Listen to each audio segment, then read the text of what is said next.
Depuis l'annonce de la conférence de presse du mouvement burkinabé des droits de l'homme et des peuples, une partie de l'opinion s'est indignée notamment sur la toile. Pourquoi si les FDS sont tués, vous ne branchez pas, mais si des présumés terroristes sont abattus, vous sortez du bois? À cette question, les responsables du MBDHP ont tranché dans le vif. C'est lorsqu'on tue les terroristes ou les présumés terroristes que vous vous levez.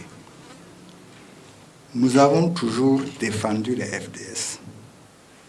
Nos encouragements ainsi que nos vœux de succès ont toujours accompagné les FDS.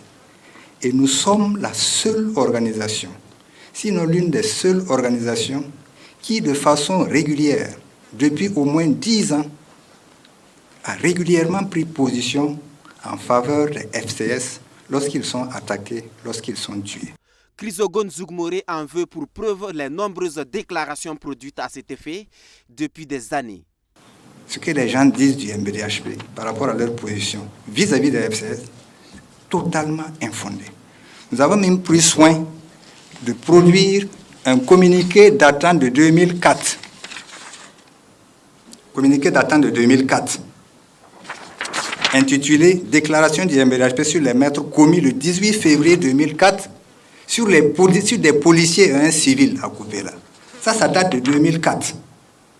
Ne venez pas nous dire que quand il s'agit des FDS, le MBDHP est muet. C'est faux. Mieux, au cours de la tenue de notre 7e congrès, au mois de septembre 2018, nous avons pris une motion de condamnation des attaques terroristes répétées dans notre pays. Pourquoi dénoncer une riposte de l'armée qui a permis d'observer une période d'accalmie en matière d'attaques terroristes? À cette question, le président de l'ONG des droits de l'homme joue la carte du relativisme.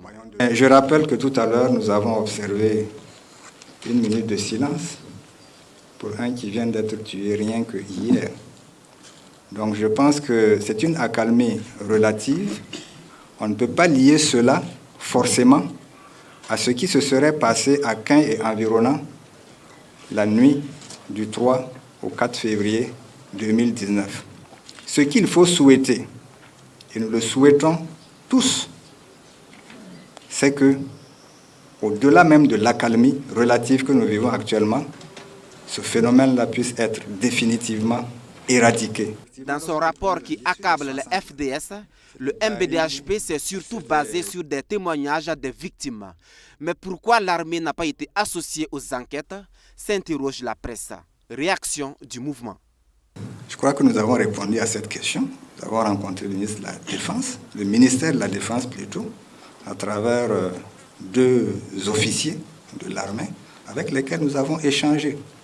Et je dois vous dire pour la petite anecdote que ce jour-là, bon, ils étaient un peu décontenancés, un peu gênés. Ils nous ont dit la question des droits humains au sein de l'armée est une question importante, fondamentale.